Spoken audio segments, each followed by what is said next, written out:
Boa tarde, Boa Padre. tarde, Luiz. Muito obrigado por ter vindo, por ter sido tão gentil nos atender.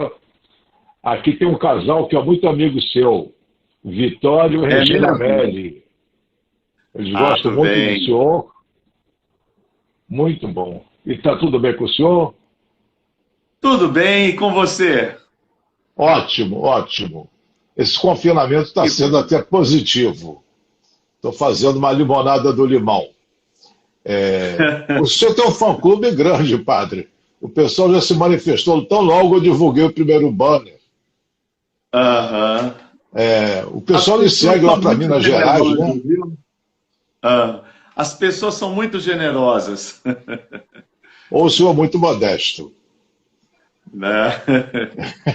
O padre, o senhor é formado em filosofia também, né? Obviamente em teosofia, Uhum. é escritor, tem 6 livros, ainda são 6 e já aumentou.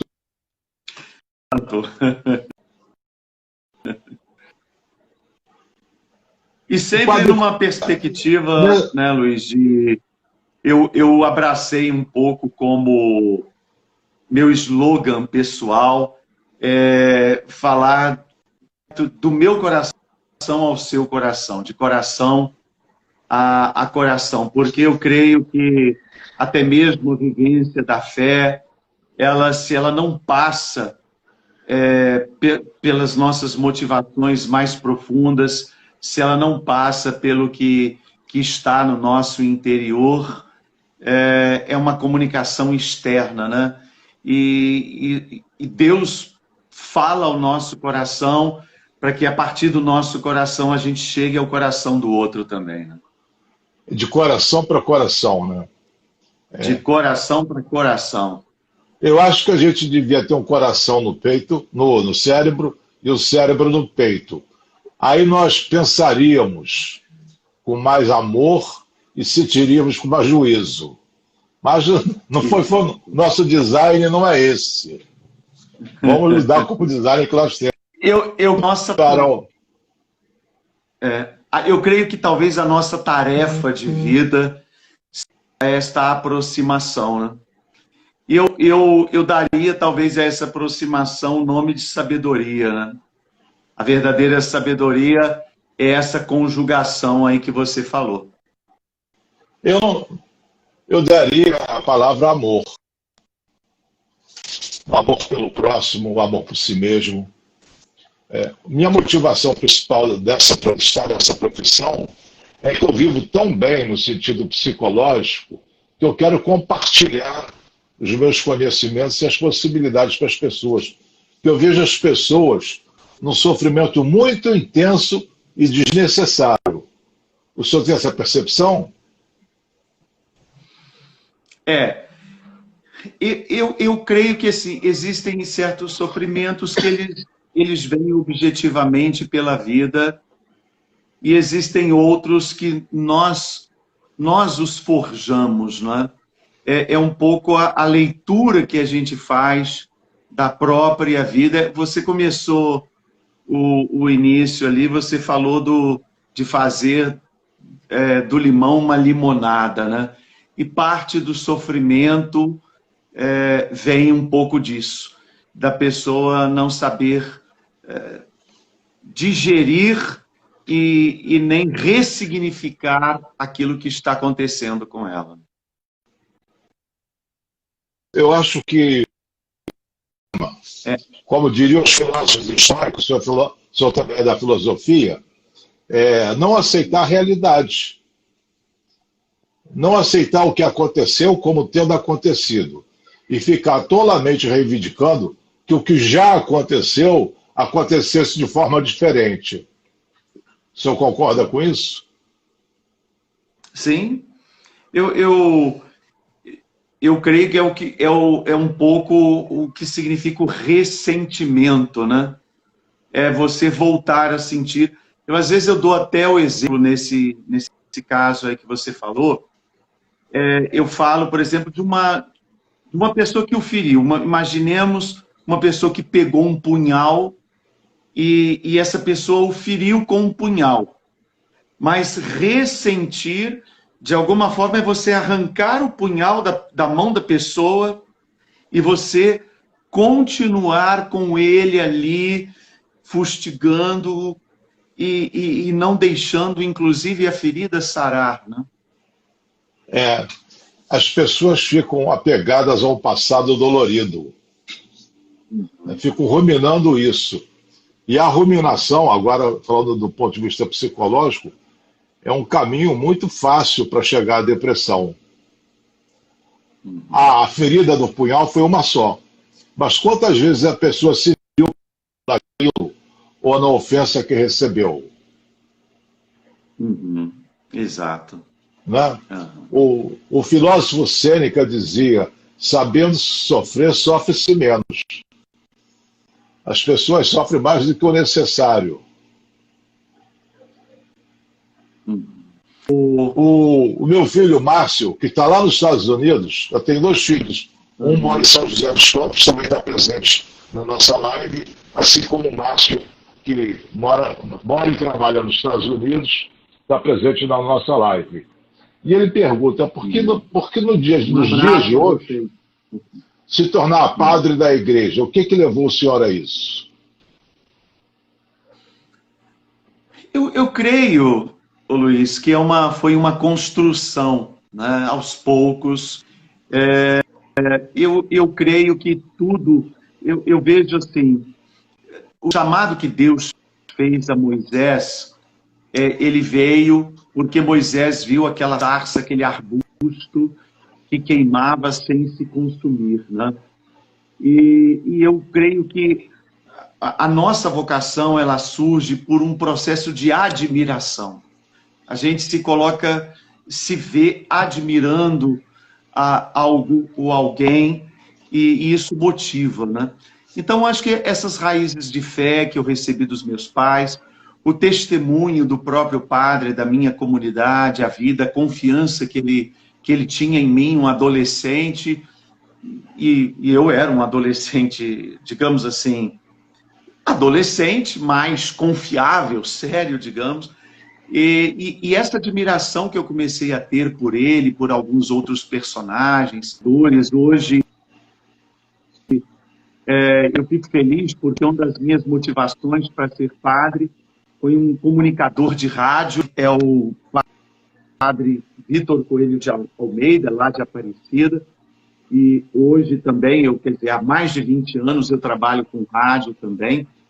Então, o que me levou, essas pessoas que foram como que setas no meu caminho, e claro, no meio disso tudo, acho que Deus tem um chamado, que é um chamado para a gente se realizar e fazer o bem também, iluminar a quem possa ser iluminado.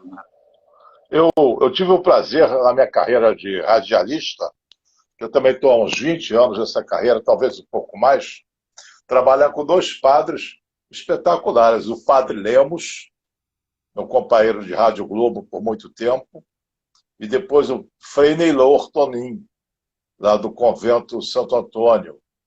O Frei Neylor, eu conheço. Também formado em psicologia, o Frei Neylor. Nós trabalhamos juntos na Rádio Haroldo de Andrade. E os padres são bons. Os padres são bons. Muito admiráveis. Considerando essa pandemia, há uma explicação espiritual do cristianismo para o que está acontecendo? Eu diria que a fé cristã, o evangelho, ele lança luz sobre todas as realidades. Não é uma explicação no sentido de causa, né? As causas são muito objetivas, né?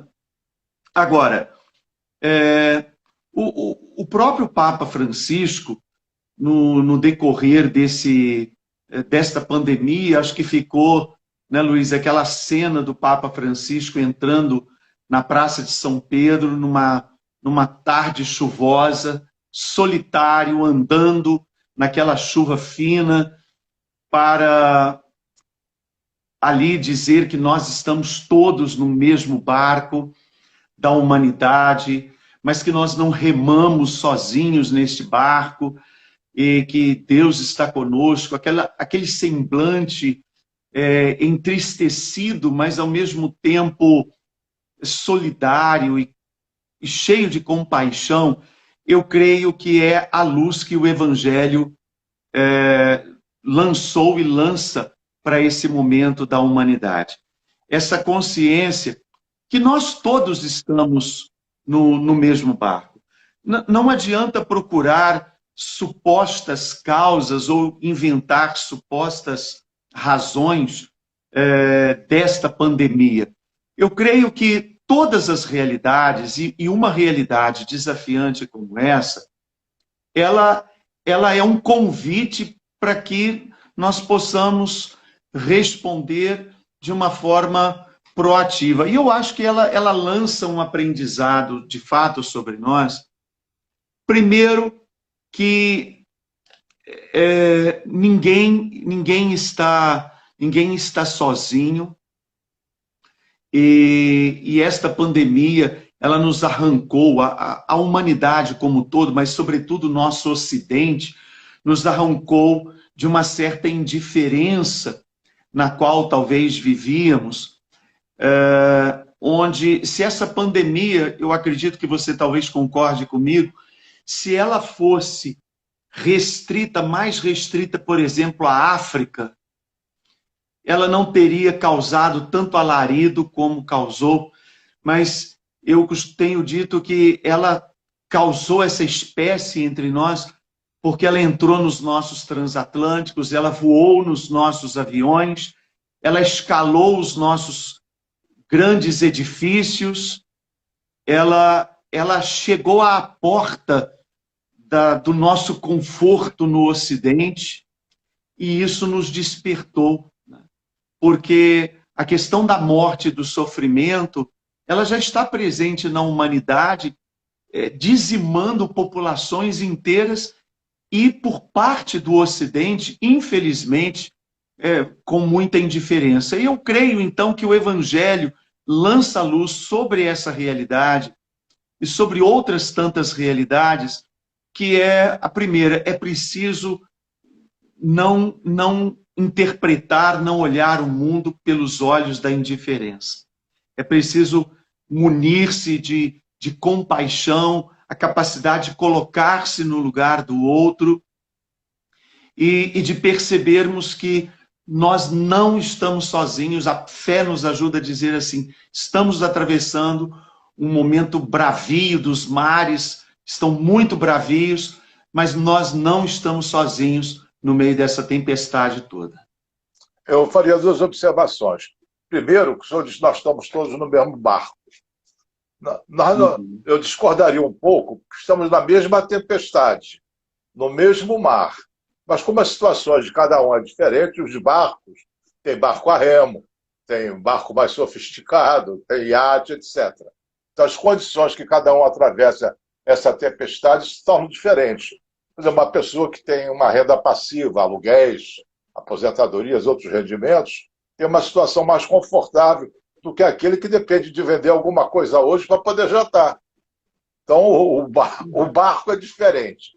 E outra uma palavra que o senhor usou muito bem, que nós devemos ser mais proativos. Aí o senhor me lembrou que o Papa falou.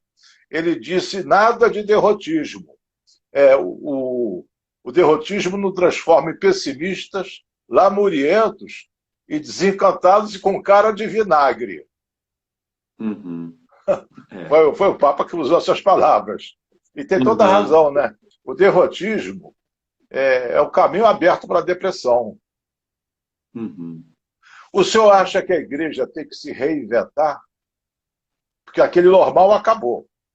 O mundo, tal como conhecíamos, sofreu uma grande freada e possivelmente uma transformação. O senhor acha que a igreja tem que se reinventar? Bem, depende um pouco do conceito de se reinventar, né? Esse novo normal, que vai prosseguir ainda durante algum tempo, na prática, ele vai exigir de nós algumas atitudes, inclusive para chegar às pessoas, né? Mas, por outro lado, agora nesse processo já de reabertura na Europa, o Papa, ele ainda foi uma das coisas interessantes que o Vaticano lançou um livro que foi, na verdade, até colocado para acesso livre na internet, para todos, Vida Após a Pandemia, que é uma coletânea de homilias, e mesmo durante a pandemia já foi lançado um livro de orações, inclusive do Papa, para esse tempo. E no final, já nessa reabertura, no processo de reabertura na Europa e na Itália de forma especial, o Papa ainda nos lembrou que por mais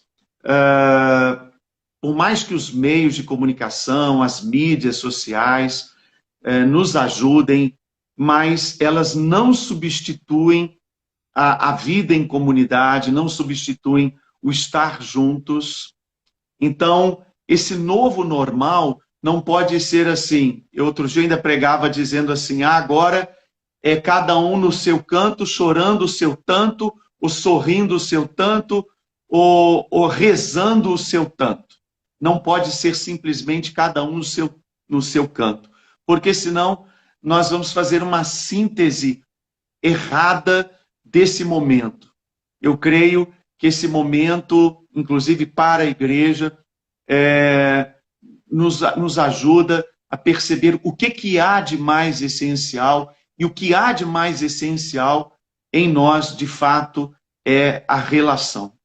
Eu creio que até mesmo a gente viu que esse processo, assim como na internet, né, essas mídias, as redes sociais, elas, de alguma forma, aproximavam os que estavam distantes e distanciavam os que estavam próximos. E esse processo agora, de repente a gente percebeu assim, poxa, estávamos todos sentados a uma mesa e cada um conversando com não sei quem, mas agora nós não podemos estar sentados todos a essa mesa, né? E esquecemos disso. Então, eu creio que a igreja se reinventa, mas nos seus meios, mas o essencial permanece. E o essencial é vida junto, é vida de comunidade, é vida de doação, é vida próxima mesmo. O senhor acha que está havendo uma dicotomia entre mais gente solidária e também mais gente egoísta? O senhor concorda com essa perspectiva? Como é que a pessoa é egoísta, para não ficar no vácuo?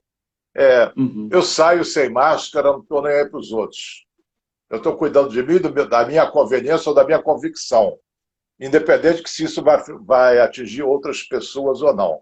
E também muita solidariedade. Como é que o senhor vê esses dois movimentos extremos? Olha, eu ainda me perguntava, e eu ainda também me perguntava assim, será que depois disso tudo, nós como um todo, vamos estar diferentes? Eu acredito que não muito, viu, Luiz? Concordo.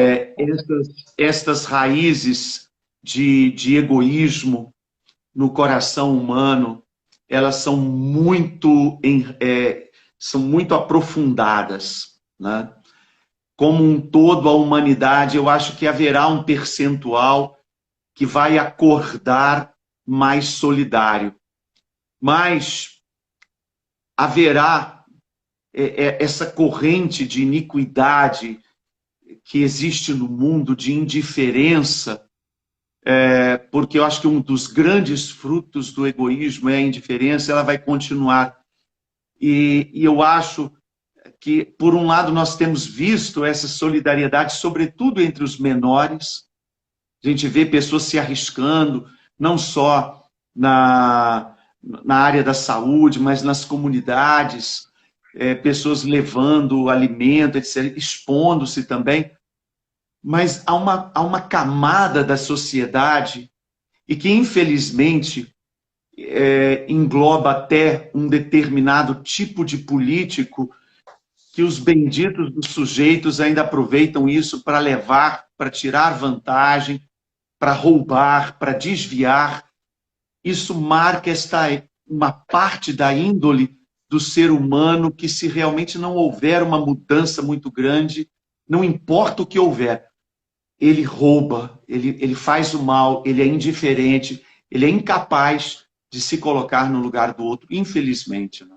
Com aquele abalo terrível das chuvas de verão na região serrana, quantos políticos, aproveitando as obras sem licitação, roubaram o dinheiro daquelas vítimas?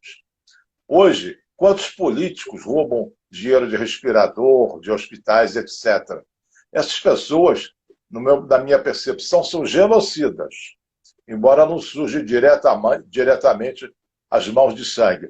Eu pensava que na pandemia os pobres iriam saquear mercados. Está com fome, vai morrer. Não, quem rouba são os ricos, não são os pobres. Estava totalmente enganado. Houve uma preocupação num determinado momento disso, né? Eu percebo assim, aqui na região da Tijuca, né, a gente tem alguns supermercados, houve até um aumento de policiamento próximo aos supermercados, mas você percebe que não, com as dificuldades que aconteceram, esses saques não existiram. E, além disso, né, agora esses milhares de pessoas, inclusive algumas assim abastadas nesse novo escândalo, de pessoas que vão retirar os R$ 600 lá, e não é qualquer 1.000 pessoas, né? São algumas milhares. Então, e algumas pessoas... Milhares assim, e milionárias. Milhares e milionárias, e numa cara de pau, que é uma coisa assim... Olha, para mim, são criminosos, sabe? Criminosos contra a vida, né? Muito, muito, muito terrível mesmo. O que o senhor diria para as pessoas que moram só e estão se sentindo mais sós ainda nesse período?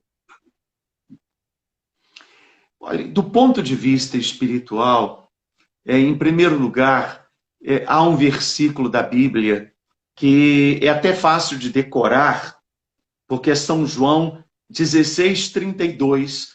Então é só se multiplicar 16 por 2 dá 32, então é fácil de memorizar.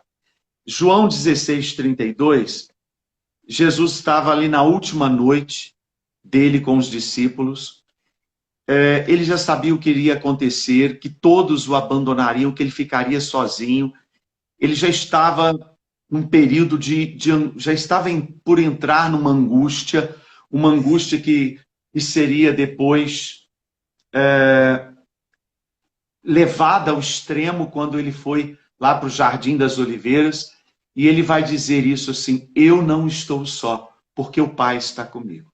Então, a primeira coisa é que existe um núcleo mais profundo no interior de cada um de nós, e que nós precisamos aprender a contatar, a entrar neste núcleo, que é um núcleo solitário no sentido que é só nosso, mas onde nele existe uma habitação, que é a habitação de Deus. Então, é uma oportunidade de você contatar este núcleo, de descobrir a presença de Deus dentro de você. Junto com isso, que não se faz sem silêncio, sem parar, sem evocar a Deus, sem estar e deixar Deus ser dentro de si.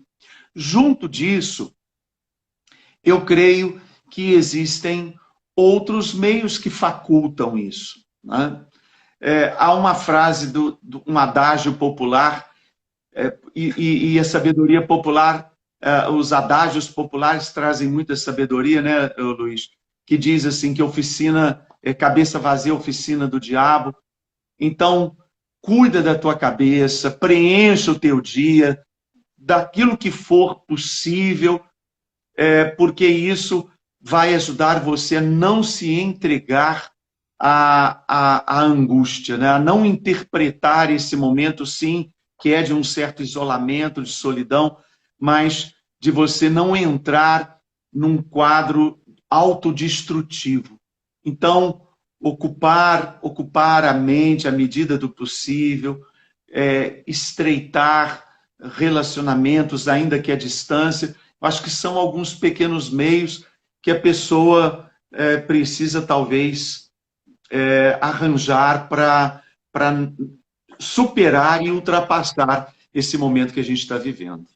Eu faço uma diferença, acompanhando a sua linha de raciocínio, entre solidão e solitude. Solidão seria a dor de estar só. E a solitude é o prazer de estar só consigo mesmo. E para essas pessoas solitárias, por exemplo, antes da pandemia, no meu consultório, vinha gente com os recursos financeiros bons, mas sozinha, se sentindo muito só. E minha orientação, às vezes muito insistente, era para que procurasse serviços voluntários. Isso realizava as pessoas, ela parava de ter autopiedade, de olhar para o próprio umbigo e via os outros, e ela era mais beneficiada do que aqueles que ela beneficiava. É isso que o senhor está falando, né? Sair de dentro de si mesmo, da autopiedade pelo menos, e olhar para fora e ver o quanto ela é abençoada. Exato. É isso que o senhor está falando, né? Não que a pessoa entrar só num quadro de comparação, acho que cada um, né, tem a sua própria dor, mas despertar esse olhar agradecido pela vida. Eu costumo falar, né, que a nossa construção linguística, né, Luiz, ela é muito importante. Aquelas conjunções adversativas, onde nós as colocamos, né? O mais, né? Tipo assim, eu tenho casa, mas eu estou muito sozinho. Se você fala assim, eu estou muito sozinho, mas eu tenho uma casa para morar, muda totalmente. Muda. Né? É a diferença do pessimista para o otimista. Essa construção interior do que eu digo, ela faz toda a diferença, né? Não, o psicólogo é bom, mas ele fala demais. O psicólogo fala demais, mas ele é bom. Mudou tudo. Mudou tudo. Somos o que pensamos. Com nossos pensamentos, nós construímos a nossa realidade. A Ívia está dizendo... Muitas pessoas acham que a pandemia acabou. O que o senhor acha? Eu acredito que ainda não. Eu temo, nós vamos assim, com todos os cuidados, inclusive, nós vamos reabrir as nossas igrejas, né? A Arquidiocese do Rio de Janeiro, com um processo todo de discernimento, de consulta, especialistas, então chegamos à conclusão, vamos reabrir as igrejas com todo o protocolo de limitação, sanitização, etc, etc. Agora, nesse final de semana, dia 4. Agora, eu penso que eu estou na expectativa, percebendo assim, talvez até no nosso Rio de Janeiro, de perceber assim, essa reabertura que começou ali em meados de junho, até um pouquinho antes, né? Porque para o Dia dos Namorados, os shoppings já foram reabertos, o comércio de rua, ambulantes agora. Esperamos em Deus e, né, daqui que isso não traga, não faça essa curva subir novamente, né? Então, eu acho que nós não podemos respirar aliviados ainda não. Acho que é preciso... Eu tenho falado desde o início da pandemia, ô Luiz, eu gosto muito de brincar às vezes com as palavras, e gosto muito da letra algumas coisas da letra P. Eu falei que para esse tempo, agora nós precisávamos de P de pandemia, nós precisávamos de 3 P's. O P de prudência, o P de paciência, o cultivo paciente desse momento, e o P de prece, de vida interior.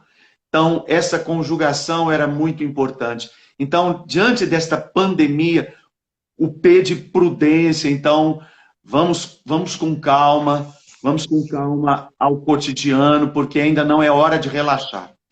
O senhor me lembrou que nós estamos disputando aqui um cara ou coroa. O senhor falou que tem 3 P's, eu tenho 5. Opa, então vamos lá. Preparação precária produz performance pobre. Vou repetir, preparação precária produz performance pobre. O senhor acha que nossos políticos que estão fazendo decretos de liberar estão preparados? Eu creio que... Eu sinto, por outro lado, assim, há uma pressão muito grande. Eu acho que nós precisamos... Não, e eu acho que nós estamos em crise um pouco com isso, mas nós precisaríamos realmente de grandes estadistas nesse momento, seja em nível nacional, estadual, etc., municipal, porque eu acho que uma pessoa que tem uma índole, uma postura de estadista, ele sabe quando ele enfrenta até os contrários e diz não, ou ao contrário, ele diz sim. Isso porque as pressões realmente são muito difíceis agora, né? Porque eu vejo assim que até essa questão mesmo do comércio, a questão econômica, ela está clamando, está complicado, né? É muito complicado, eu reconheço. Mas um erro eu acho deles... que a resposta não é simples, não é fácil, né? Não é fácil, é um dilema, né? Nenhuma solução é satisfatória. Eu não sei, ainda bem que eu não tenho que decidir isso. Agora, ainda bem que eu também não tenho. Um erro deles vai custar vidas. Esse é o problema, né? Um erro de julgamento ou ceder pressões vai custar vidas. Esse é o problema.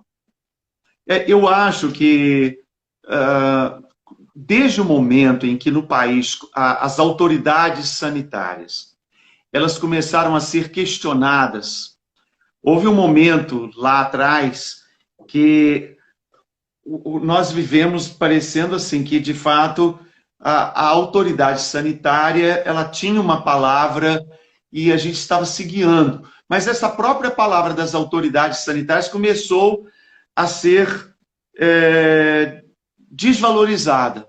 Então, questionando o ministro da Saúde, questionando a OMS, e foi se esvaziando. E quando você esvazia-se... Agora, antes de tudo, é quem entende de pandemia é que precisa dizer, né? Eu acho que se alguém... se preciso de um farmacêutico, eu não vou procurar não vou procurar um engenheiro, mas se eu preciso de um médico, se eu preciso de um gari, eu não vou procurar talvez um outro profissional. Quer dizer, eu tenho que ouvir nessa hora o profissional que responda àquilo que é necessário agora. Então, acho que essas autoridades precisariam ser ouvidas. Né? Mas quem manda não são essas autoridades. Não são. Não são os técnicos, são os políticos. Eu acho muito difícil. Essa reabertura da igreja... Luiz, deixa eu só falar uma coisinha a mais. Você falou dos seus 5 P's aí, vamos continuar na língua do P, então. Porque eu também falo, tem outra que eu digo assim, quanto maior a previsão de provação e privação, maior a provisão de providência. Nossa, me ganhou. Quanto maior a previsão de provação e privação, maior a provisão de providência. Ou seja, quanto mais, para quem tem fé, quanto mais há luta, há dificuldade, mas nós podemos contar com a graça de Deus, com a força de Deus ao nosso lado. Ele não nos abandona. A providência divina coloca dentro de nós e ao redor de nós também a força que também nós precisamos, viu? O senhor acha que a reabertura da igreja, das igrejas, agora no dia 4, é uma motivação sanitária ou econômica? Olha, eu posso falar do ponto de vista católico, né? Católico. Para nós, eu tenho certeza absoluta que é pastoral, né? É por motivos pastorais mesmo, porque as nossas paróquias, como nós aqui na nossa paróquia, nesse tempo, é claro que toda a comunidade, ela necessita, elas vivem da colaboração dos seus fiéis, do dízimo e tal. Nós nos esforçamos para, naquilo que é possível, que as pessoas, os mantenedores, os dizimistas continuassem a sua ajuda, a sua contribuição, e esse foi o critério, e do ponto de vista assim, da igreja, há uma total lisura nesse sentido, né? De muito equilíbrio, ao contrário, o investimento que se faz até para reabertura, ele é maior, mas é esse aspecto pastoral mesmo da gente poder congregar as pessoas. Não obstante haver a recomendação que as pessoas que estão no grupo de risco, aquelas que têm situações de saúde mais dificultosas, limitadas, continuem no isolamento social, mas com toda a prudência a gente poder voltar nesse novo normal, né? A igreja Tanto é assim, Luiz, e lá atrás, quando houve uma primeira liberação, a igreja no Brasil e aqui na Arquidiocese do Rio, ela preferiu não abrir as igrejas. A Igreja Católica, nós continuamos fechados, porque não víamos que era o momento certo ainda de reabertura. E agora o senhor vê que o momento é certo? O certo seria quando tudo terminasse, né? Mas eu diria que nós estamos dentro daquilo que é pedido e é possível, nós estamos possibilitando essa abertura, né? Eu não vejo que... Eu não acho que o nome certo seja o mais apropriado. Talvez o necessário. É o necessário, né? É o necessário nesse momento. Várias paróquias estão pedindo, por meio de seus sites, que os fiéis mantenham suas colaborações. E existe até a possibilidade de fechar algumas paróquias, diminuir algumas atividades. É válido essa afirmação? Fechar algumas atividades, eu não... Me explique... Assim, enxugar as despesas. Uhum. Como há uma queda de arrecadação compreensível, haveria um enxugamento das despesas? Olha, normalmente as nossas comunidades católicas, elas não vivem de uma forma confortável os seus recursos, de forma que as nossas atividades, elas já são muito enxutas, né? Eu vejo um pouco com a nossa paróquia, né, que, por exemplo, as necessidades de uma paróquia como a nossa Santo Afonso, que está aqui no coração da Tijuca, com um movimento muito grande, é como a folha de pagamento, né, que a gente sabe que uma folha de pagamento hoje compra todos os lojistas, comerciantes, comerciários, indústrias. Isso também é uma preocupação. Mas, por exemplo, enxugar. Hoje, uma boa parte do que nós arrecadamos vai para manter a estrutura. E que nós sabemos, por outro lado, que tem famílias, né? Então, o esforço grande que a gente está fazendo é que nós não dispensemos nenhum funcionário, que a gente possa, porque eles têm famílias, têm, né, têm as suas necessidades também. Então, o que agora está sendo feito mais é isso. Eu digo, por exemplo, pela minha paróquia, e eu acho que eu posso dizer pelas nossas paróquias, que dificilmente há como enxugar mais, porque, via de regra, as nossas paróquias elas têm uma estrutura muito enxuta, inclusive até na sua arrecadação. Viu? Padre, muita gente não está conseguindo se confessar, não, que costumava se confessar, não está fazendo. Qual a sua orientação nesse sentido?